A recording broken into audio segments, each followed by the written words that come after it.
వచ్చింది మా పార్టీ మా ప్రభుత్వం. మీకు గతాన్ని గుర్తు చేయదలుచుకున్నా.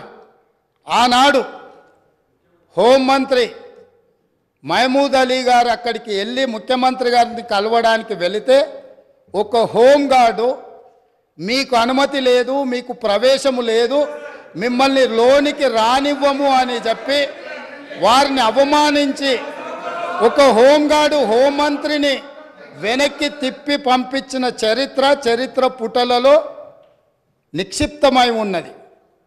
ఆనాటి ఆర్థిక మంత్రి, ఆనాటి వైద్య ఆరోగ్య శాఖ మంత్రి ఈటెల రాజేందర్ గారు ముఖ్యమంత్రిని కలవడానికి అక్కడికి వెళితే అక్కడ ఉన్న పోలీసు సిబ్బంది మీకు ప్రవేశము లేదు, మిమ్మల్ని నిషేధించినము, మీకు అర్హత లేదు, మీకు ఆ స్థాయి లేదు అని చెప్పి ఈటెల రాజేందర్ గారిని ఆ ప్రగతి భవన్లకు ప్రవేశం లేదని తన సహచర మంత్రిని అవమానించి ఆ మంత్రే స్వయంగా కన్నీళ్లు పెట్టి ఈ ఆవేదనను, ఈ దుఃఖాన్ని లోపల అదిమి పెట్టుకున్న విషయాన్ని 4 కోట్ల తెలంగాణ ప్రజలకు వివరించినప్పుడు తెలంగాణ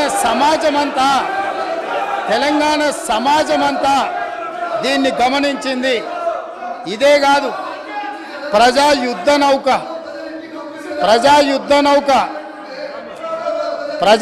నౌక గద్దరన్న 50 సంవత్సరాలు సుదీర్ఘంగా ఈ తెలంగాణ ప్రజల పక్షాన గలం విప్పి గజ్జగట్టి గొంగళేసుకొని తండాలలో, గూడాలలో, మారుమూల పల్లెల్లో ఈ దేశంలోనే 100 కోట్ల ప్రజలను ప్రభావితం చేయగలిగిన గద్దరన్న ఆనాటి ముఖ్యమంత్రి గారిని కలవడానికి ఆ ప్రగతి భవన్ గేట్ల ముందు ఎర్రటెండలో మండుతుంటే అక్కడ గంటల కొద్దీ నిలబడితే ఈ తెలంగాణ యుద్ధ నౌక, ఈ తెలంగాణ పోరాటానికి, తెలంగాణ ప్రజల యొక్క ఆత్మగౌరవమైన గద్దరన్నకే ప్రవేశం లేని ప్రగతి భవన్ను ఇవాళ బద్దలు కొట్టి నా 4 కోట్ల తెలంగాణ ప్రజలు ఎప్పుడు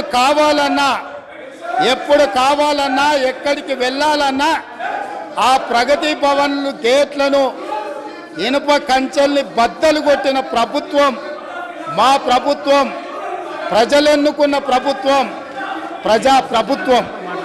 కాబట్టి ఆనాడు ముఖ్యమంత్రిని కలవాలంటే మంత్రులకు ప్రవేశం లేదు. ముఖ్యమంత్రిని కలవాలంటే తెలంగాణను సాధించిన, తెలంగాణ ఉద్యమానికి ఊపిరులూదిన గద్దరన్నకు ప్రవేశం లేదు. కానీ ఈనాడు దళితులు, గిరిజనులు, బలహీన వర్గాలు, మైనారిటీలు, మహిళలు ఎవరైనా అక్కడికి వెళ్ళి మా సమస్య ఉన్నది అనంటే ఈ ప్రభుత్వం వినడానికి సిద్ధంగా ఉన్నది అని చెప్పి ఈ తెలంగాణ ప్రజలకు స్వేచ్ఛనిచ్చిన ప్రభుత్వం, ప్రజా ప్రభుత్వం, ప్రజలెన్నుకున్న ప్రభుత్వం ఈరోజు ఇక్కడ ఉన్నది. నిజ